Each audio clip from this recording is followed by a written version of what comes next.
Olá, tudo bem? Seja bem-vindo ao canal Meu Momento com Deus. Nessa ocasião nós teremos mais um estudo guiado.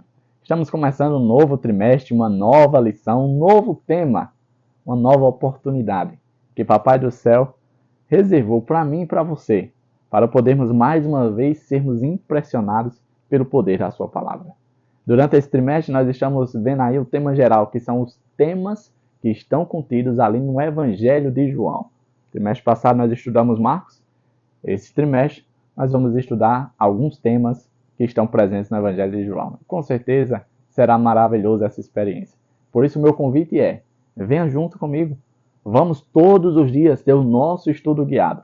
Porque é por essa exposição que nós fazemos a cada um de nós, a palavra de Deus, que nós não apenas somos impressionados porque está escrito, as letras que foram preservadas pelo tempo, mas principalmente porque Papai do Céu deseja nos abençoar por meio desse estudo. E isso é maravilhoso. Então, que nós possamos fortalecer o nosso compromisso. Estamos na primeira semana. Estamos no início. Ainda vai ter muita coisa boa por aí, tá certo? Se você não é inscrito nesse canal, aproveita e se inscreve. Porque o meu propósito, o meu intuito é fortalecer você, é te animar, é te ajudar a todos os dias a ter teu estudo guiado.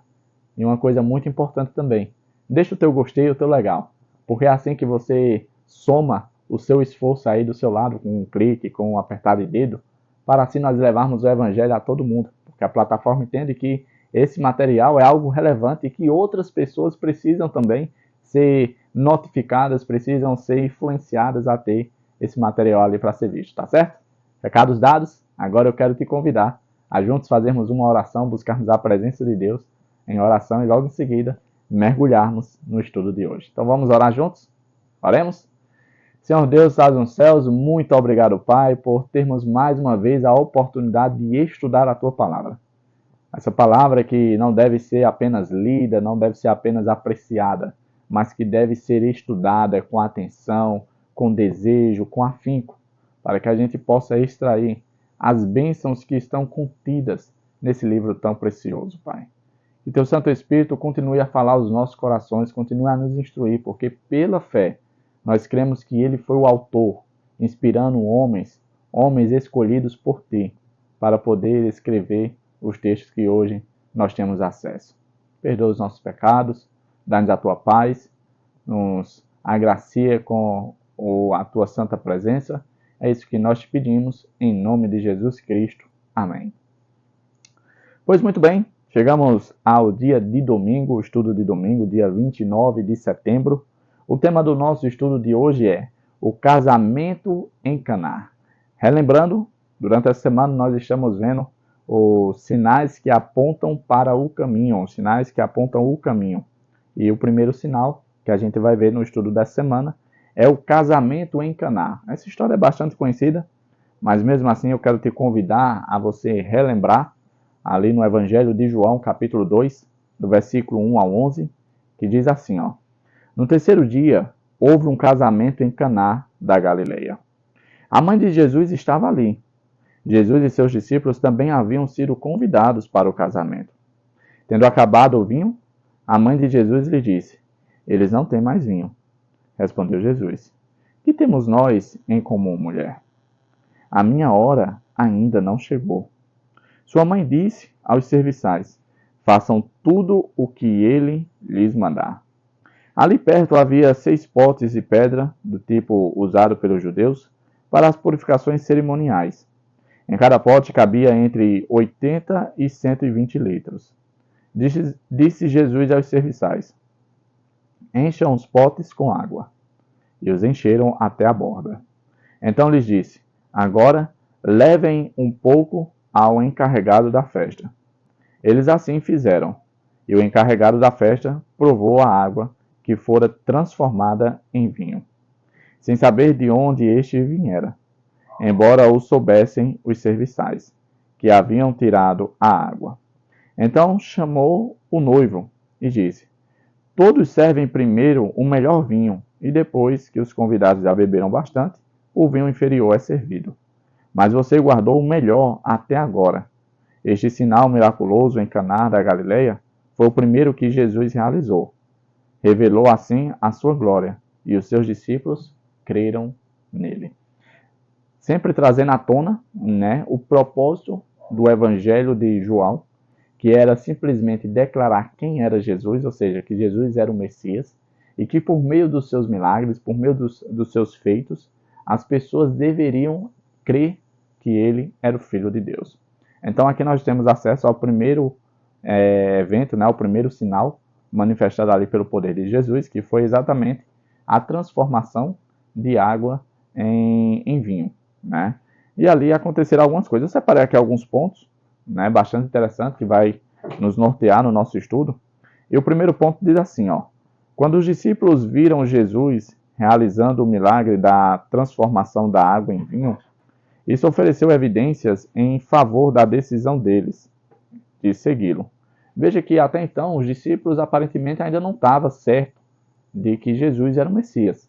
Ele sabia que ele tinha nascido na data prevista, que tinha nascido no local previsto onde o Messias iria nascer, mas faltava ali como se fosse o ponto final, né, na decisão deles.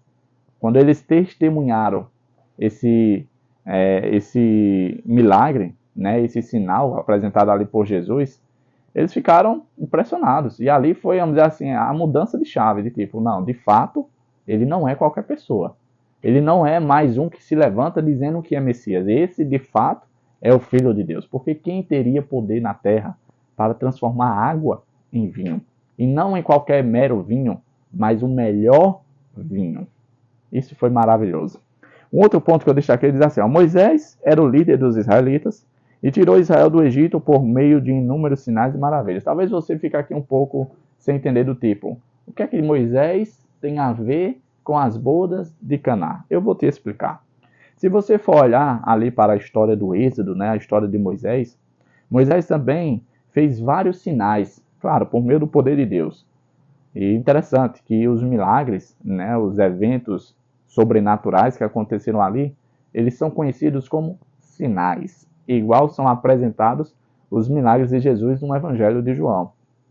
E eu não sei se você sabe, mas o primeiro sinal operado ali por Moisés, com o propósito de libertar o povo do cativeiro egípcio, foi exatamente transformar as águas do Nilo em sangue. Algo bem semelhante com o que Jesus fez também. O primeiro sinal de Jesus foi transformar a água em quê? Em vinho. Né? E a gente nota essa semelhança. E a gente vai entender por que existe essa semelhança. João ele fez isso de propósito no seu evangelho, para que houvesse ali as conexões entre Moisés e Jesus. E por que existem essas conexões? Sabe por quê? Porque assim como Moisés foi um libertador, em outras palavras, um salvador para o povo israelita do cativeiro egípcio, Jesus também ele é um libertador, um salvador, não apenas para um grupo de pessoas, mas para toda a humanidade. E quando a gente nota essa semelhança, a gente vê que os dois profetas eles estão no mesmo pé de igualdade. Dois homens levantados por Deus, chamados por Deus, fazendo a vontade de Deus, com um propósito: alcançar um povo, libertar esse povo e salvar esse povo. Um outro ponto bastante interessante que eu destaquei aqui diz assim: o rio Nilo era um recurso essencial para os egípcios, que o consideravam uma divindade. Uma das pragas do Êxodo foi dirigida ao rio. Suas águas foram transformadas em sangue. Né? Para os egípcios, aquela situação foi um ataque ao Deus que representava ali o rio Nilo. Quando Moisés demonstrou esse poder, o povo ficou, vamos dizer assim, admirado. Agora, vamos trazer para a realidade de Jesus. Como uma pessoa vinda lá de Nazaré teria condições de transformar água em suco de uva, né? Em um vinho não fermentado? Não qualquer vinho, mas um vinho de qualidade, um vinho superior. Pois é, isso é a demonstração do poder de Deus. A água veio de 6 potes de pedra, que eram usados para a purificação em rituais judaicos, ligando o milagre ainda mais aos temas bíblicos da salvação. A gente vê por toda a Bíblia algumas menções à purificação por meio de água, né? Inclusive a gente vê até mesmo em músicas, né, que a gente deve se banhar, deve se lavar para se purificar. Inclusive, uma das coisas que é dita ali nos contextos finais, por exemplo, no livro de Apocalipse, que nós devemos lavar as nossas vestiduras no sangue do Cordeiro, porque somente o sangue do Cordeiro pode nos purificar e fazer com que as nossas vestes se tornem tão alvas como a neve, como a pura lã, né? Ou seja, a gente entende a correlação perfeita com o tema da salvação, né? E por isso que a água é tão importante aqui dentro do contexto. O que o anfitrião da festa achou do vinho não fermentado que Jesus ofereceu? Veja que o contexto fala que o anfitrião, né, a pessoa que estava responsável pela festa, quando provou ali o suco de uva, ele não sabia o que tinha acontecido, de onde tinha vindo, qual era a origem. Ele simplesmente experimentou e elogiou. Ele disse, rapaz, normalmente o pessoal nas festas, eles servem o vinho bom no início, para depois, quando o pessoal já está um pouquinho meio, vamos dizer, mais para lá do que para cá, né? As pessoas não percebam a inferioridade do vinho que é servido depois. Mas você fez diferente.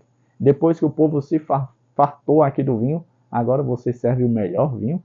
Olha, você é um cara diferenciado. Isso ele falando diretamente para o noivo. Mal sabia ele que a origem daquele superior vinho era exatamente do poder de Deus.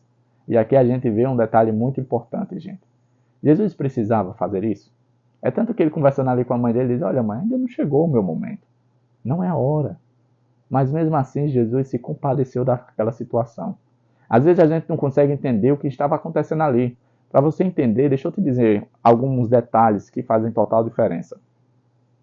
As festas judaicas, as festas israelitas, não eram as festas como acontece na nossa região.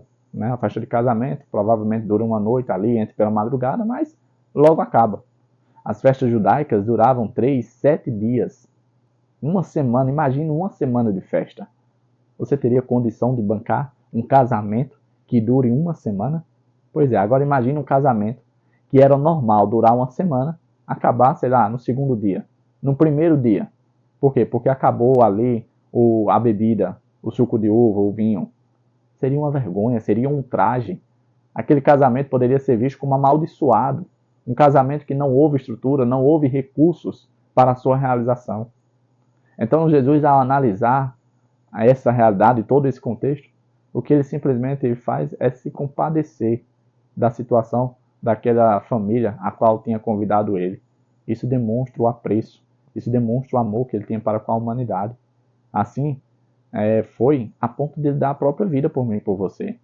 Um outro aspecto muito importante também é que o motivo pelo qual ele fez isso, como a gente viu no dia de ontem, no dia de sábado, que foi a introdução, era o propósito de fazer com que os seus discípulos, as pessoas que estavam envolvidas com ele, crerem que ele era o Filho de Deus, que ele era o Messias. E a gente chega a essa realidade que os discípulos, a partir daquele momento, passaram a crer que ele era o Messias. Um outro ponto que eu separei aqui, e é o último ponto, diz assim, ó. O termo grego oinos é usado tanto para o suco de uva fresco quanto para o vinho fermentado. Por que eu trouxe essa parte aqui para o nosso estudo? Eu poderia omitir, mas aqui a gente preza pela clareza, né, pela transparência, porque o termo grego utilizado para o vinho que Jesus produziu ali, esse termo grego ele pode ser tanto entendido como suco de fresca uva, ou seja, a uva que foi prensada e que não passou pelo processo de fermentação, como também pode ser entendido como o vinho fermentado. Né? Eu, Davi, particularmente creio que Jesus produzia um suco de uva, que ele não produzia um vinho alcoólico, um vinho fermentado. Por que eu creio assim? Porque eu não vejo em nenhuma parte da Bíblia Deus compactuando da perca dos sentidos. Como assim, Davi? Quando a pessoa fica embriagada, fica alcoolizada, bêbada, ela fica sobre os domínios e suas faculdades mentais? Ou ela fica, podemos dizer assim, fora de si? Você acha que Deus deseja que seus filhos vivam fora de si? Aí talvez você possa argumentar, não, mas é só não beber muito, né? É só... Querido, uma gotinha de álcool no nosso sangue já consegue fazer total diferença. Já faz com que as nossas percepções, as nossas sinapses, né, as nossas faculdades, a nossa sensação, já fique tudo diferente. Já fique tudo, de certo modo, alterado. Então, eu particularmente creio que a tradução mais ideal para o vinho produzido ali por Jesus, da palavra grega oinos, seria o suco de uva fresca, sem fermentado. Porque eu creio, pela fé, que Jesus não ia produzir algo que fosse contrário àquilo que ele prega. Tá certo? Chegamos ao fim de mais um estudo guiado. Hoje o tema foi o casamento em Caná, o primeiro sinal ali do ministério de Jesus. Sinal esse que serviu para que os discípulos crescem que ele é o Filho de Deus e que também deixou claro a compaixão, a empatia que ele tinha para com os seres humanos que estavam passando por aquela dificuldade, aquela situação. Apenas um pequeno detalhe para tipificar o que ele de fato sentia por toda a raça humana até chegar a mim e à sua pessoa, tá certo? Que Papai do Céu continue a te abençoar, continue a te trazer para este canal, para assim nós termos mais e mais estudos guiados, mais e mais momentos com Deus, tá bom? Até a próxima e tchau, tchau.